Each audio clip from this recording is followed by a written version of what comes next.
Welcome, everybody. This is Michael Silvers. It's so great. And one of our co hosts, she's off playing, she's hiking mountains in Peru. Who knows what she's doing? Maybe we'll get some video from up there. We told her to film some of it. I don't know. We'll see if Ken does that, right? So I wanted to welcome everybody today. This is Unmuted. See, everybody's going to go, wait, that's not what the show's called. Michael's been telling us something else. It's just great to be here. And we always have guests that really have changed the planet in some way, have made a difference. The one guest we had, it was a Cherie, where their company goes into all the major hotel chains and looks for not just functionality, but what pollution is happening in each room and how to make the rooms healthier. That was really fascinating. And she works with all the big chains and has done all the hotels I know in New York and London and Dubai.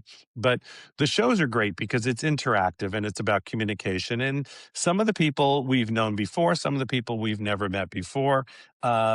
And you know who we're going to have on, Jeff, soon? I'm just blank on his name for the moment, but he's awesome because he's the Count in Italy, but he played with and hung out with Lennon and I mean, and the Rolling Stones, and they all know him, and he knows them all. They're all in his Rolodex. It's really slick. And he lives in his castle in Italy, which we should just go there and do the show from there. That would Yep. be really good. So we'll have him on in a couple weeks.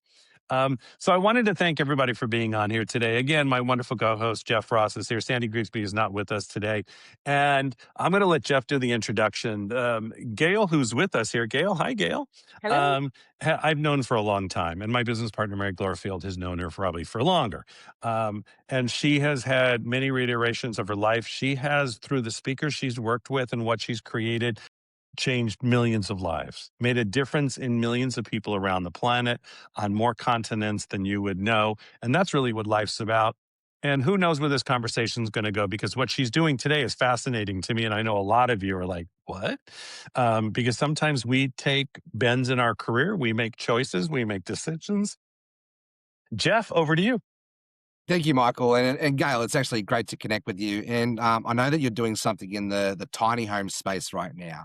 So, like, as someone who's about to look at buying my first house here in Australia, or actually maybe America, I don't know. My wife and I have this idea of being bi-international, not just bi-coastal.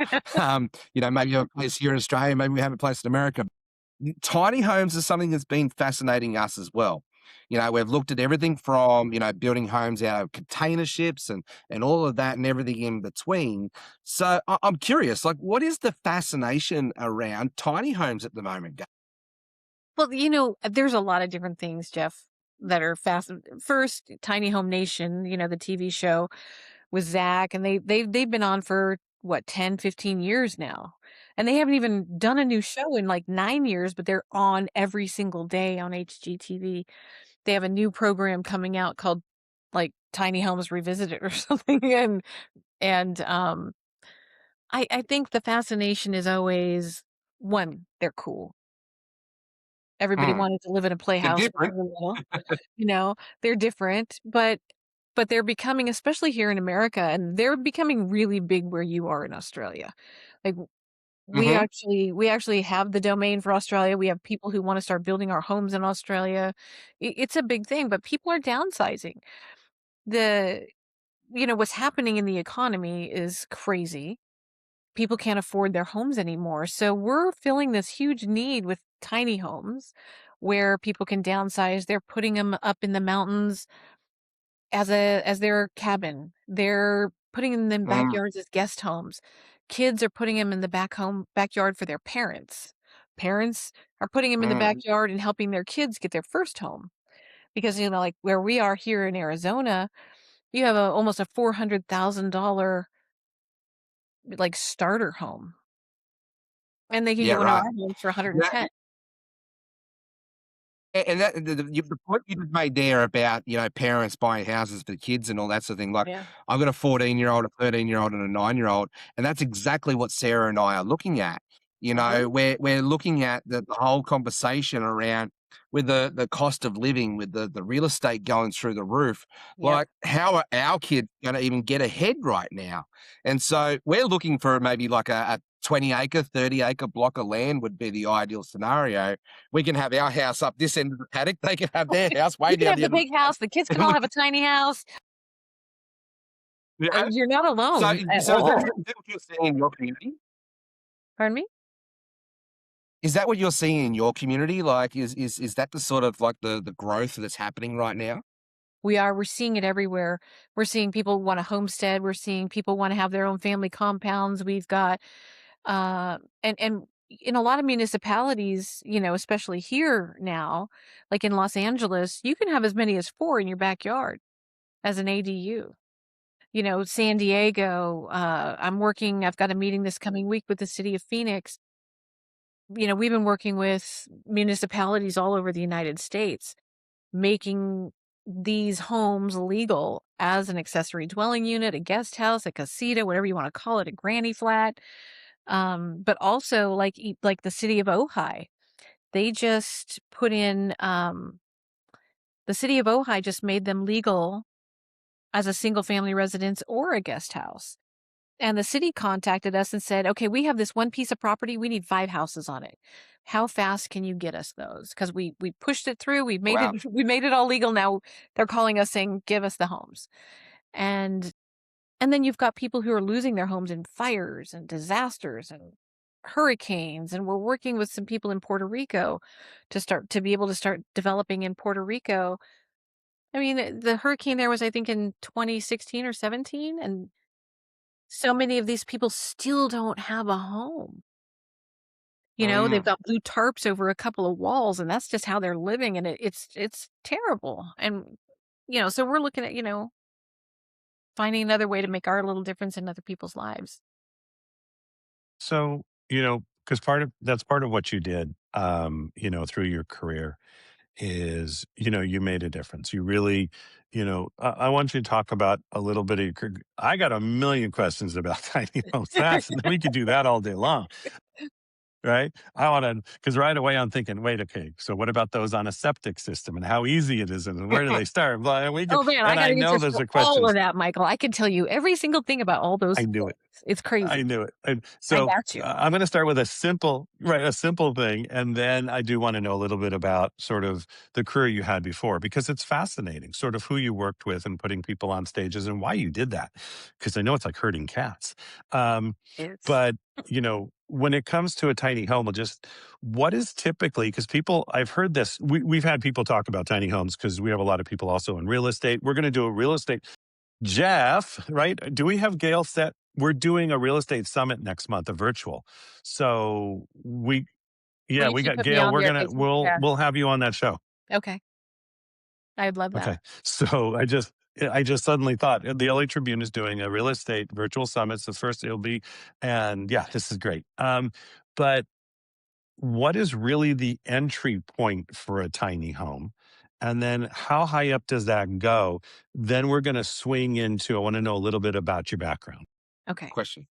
Well, it's a great question because there are builders all over, right? And so you can go anywhere from, you know, people are building tiny homes that are not necessarily permittable. So there's a lot of things people need to look at. But you've got companies like Boxable if you want something like that, but they still haven't really been delivering and permitting too much. They're working hard at getting the rest of their certifications. But there's builders all over the country.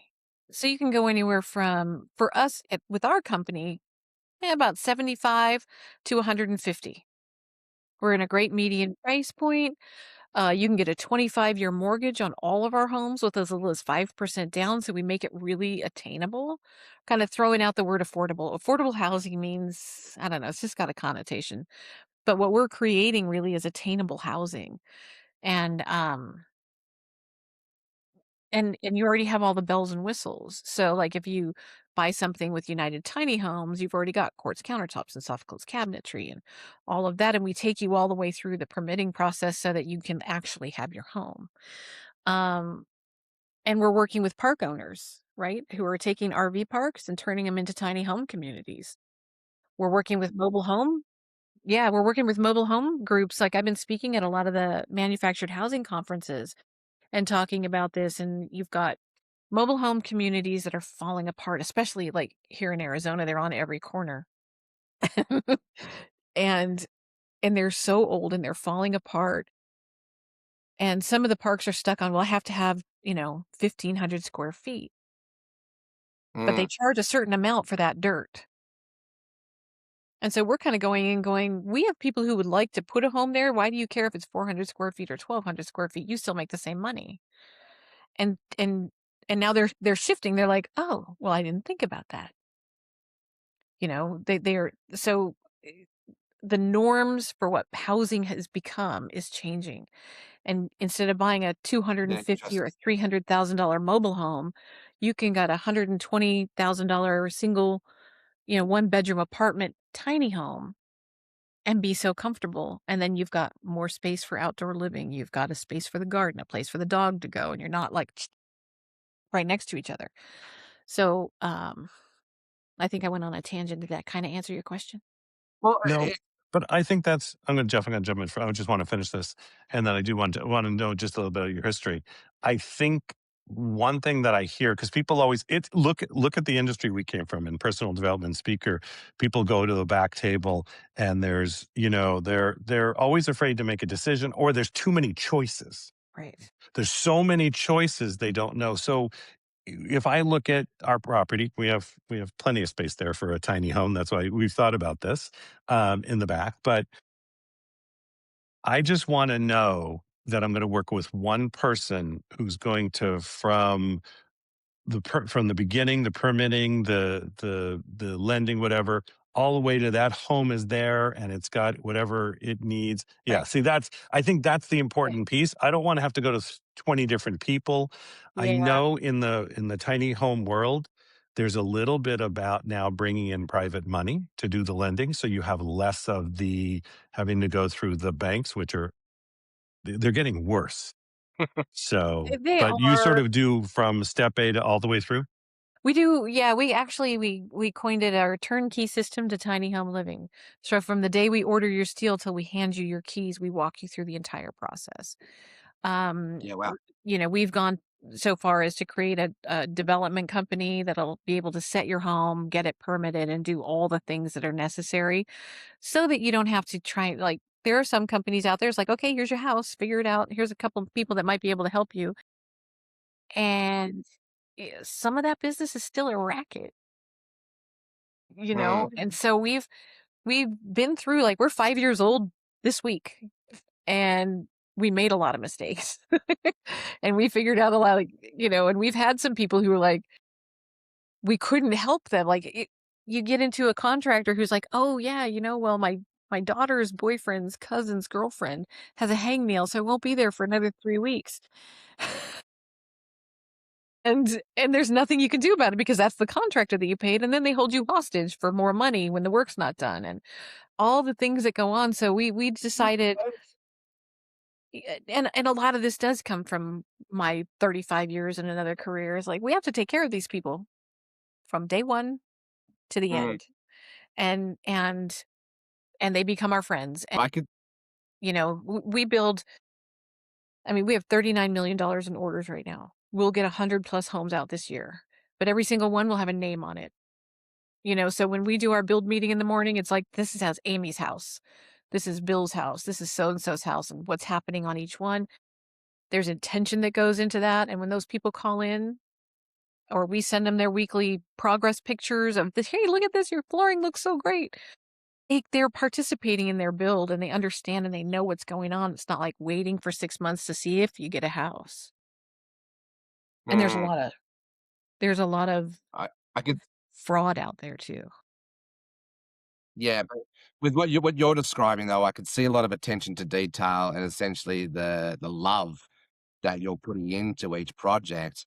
Like, I'm curious, like most people go to this sort of extra mile, they have a purpose behind what they're doing, right? So what is the purpose-driven mission behind what you're accomplishing here?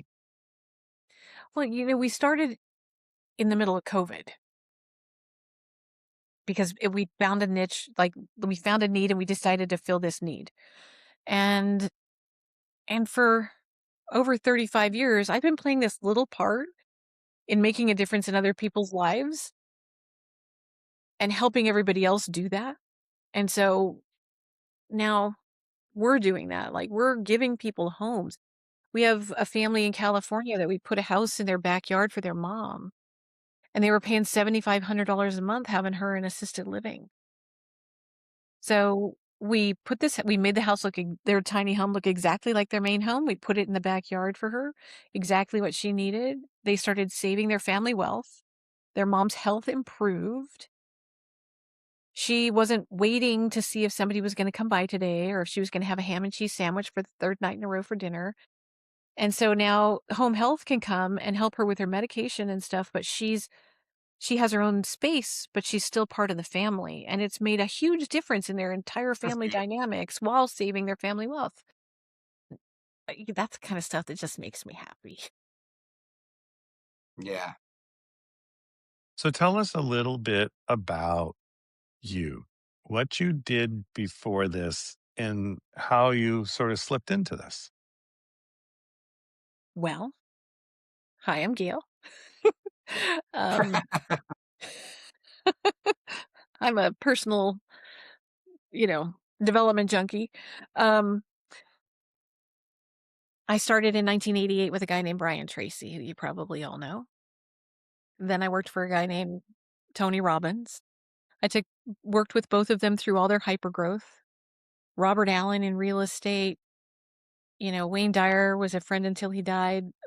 I've had such a blessed career, you know, creating content, helping them with their book launches, taking their books to the #1 on the New York Times, changing the way we did a lot of things. I mean, you think about what we did with Secrets of the Millionaire Mind with Harv Eker, right, Michael? Like, we took that book, kept it on the list for what, 300 and some weeks? It was crazy. But when COVID hit, you couldn't have 5 people in your living room, let alone 5,000 at an event. And so I thought, maybe it's time for me to relax. I'll come down to Arizona with my daughter and Austin, and they're going to do this thing for try and do tiny homes. And I put together a marketing plan. They were going to help somebody else. We found out he was kind of a crook, and I'm like, well, we can't help him, but let's just do it ourselves. And so now we started in a dirt lot. We're in 68,000 square foot facility and killing it. We made the Inc. 5000 list, but our crew doesn't stand a chance because they do their vision boards. We journal together. Like, you know, This is great. Yeah. I love it. they don't really get an option to not be better people. and Right. and and the I crazy love thing that. is they stay. Like the first time they did Mm. vision boards, imagine you got an entire construction crew. Yeah, yeah. It'd be the first time they've heard of it. Right. And I tell them we're stopping at noon and we're having craft day. And they're like, what? And they come into the main office and I've got glue sticks and paper and magazines and crazy scissors to cut shit out. Excuse me.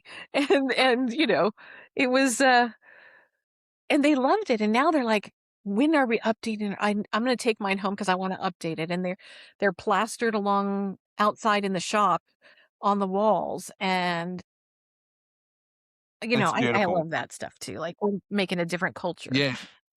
Mhm. I'm really curious about that, right? Because like what you're bringing from the personal development world into essentially the tradies world is two completely polar opposite cultures.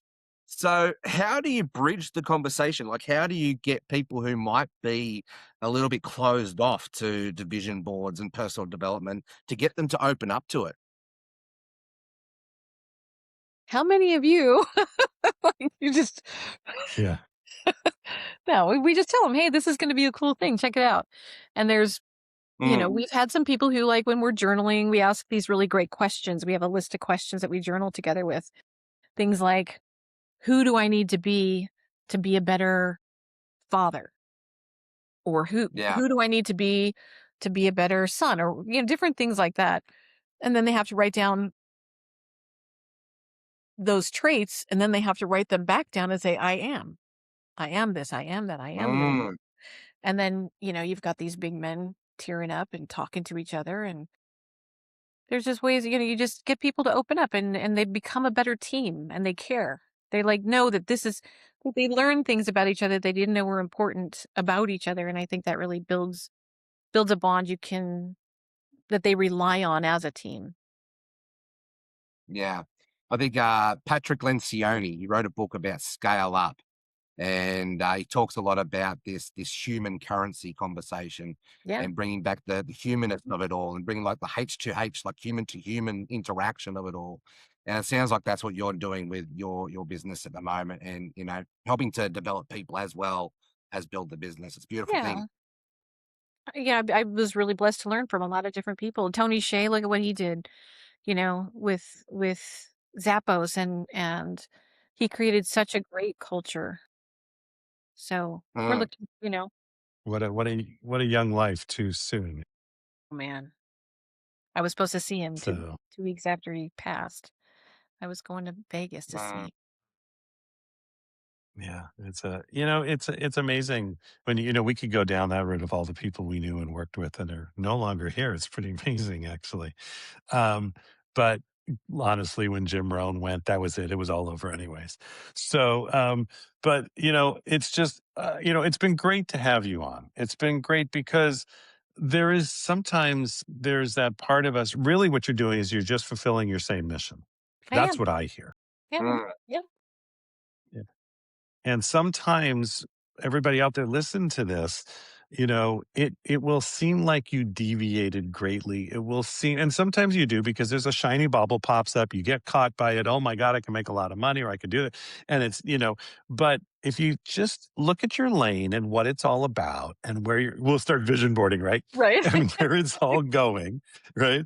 Um, and it's not always what you think it's going to be. It's not always the way you think it's going to be, but really know where you want to be. See, so Gail, we have 7 grandkids. And for me, it's what is the world I'm leaving them? And if I keep that in my visual, it always keeps me on track. And like Chris used to always say, if it's as long as it's ecological, no harm to yourself or others, say yes, move forward and see how it works out. And those are the kind of things I think we do. And you've created a lot of that in your life for millions and millions and millions of people. Um, and I'm so honored to have you on tonight. We have so many questions around tiny homes that I think in the next, month or two we'll have you back. We'll have you on the real estate show we're going to do. We definitely need to have that because that show, it's interesting how we do these shows. That show is very much coming up and we'll be doing those through the year and next year and the year after, but it's about leadership and teams and development and a lot of it's really about that. It's less about so what you said you do with your team is perfect. That's exactly what the show is about. And some of the people we have on there, somebody said, yeah, but the guy's holdings are like 2.2 billion. But it's the team around him that he's built. He never talks about that. He talks about his team. He talks about the things that they do together, the things how they did this together. Remember, money's the tool, but it's the people around you that make everything worth why we're here. Exactly. So, and Gail, any last thoughts before we end this segment? This has been great because tiny homes are big. It's exciting. We're going to definitely have you back in a month. Sandy would have a million questions. But in a Yes, couple of months, we'll course. have you back. We'll definitely have you on the real estate show. If you have time, of course, only if you have time. Yeah, no, I would love to And agree, Michael. then you and I will have a conversation, but because I know my wife wants to know more. And it's great to have you on. It's great to see you again. So any last thoughts before we let you go?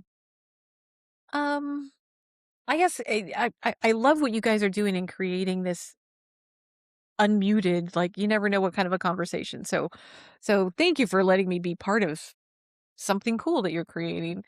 And if people are interested in tiny homes, there's a lot to it. It don't just go buy one off the internet. Like make conscious choices, do your research, find the builder who's right for you because there's tons of them out there that are really great. and you need to find the one who fits what your needs are. So take the time. Good. Jeff, any last things before I do the sign off? No, man, I think that's just valuable wisdom that Gail just dropped there because I know I could benefit from that. And I'm sure our listeners could also benefit from that.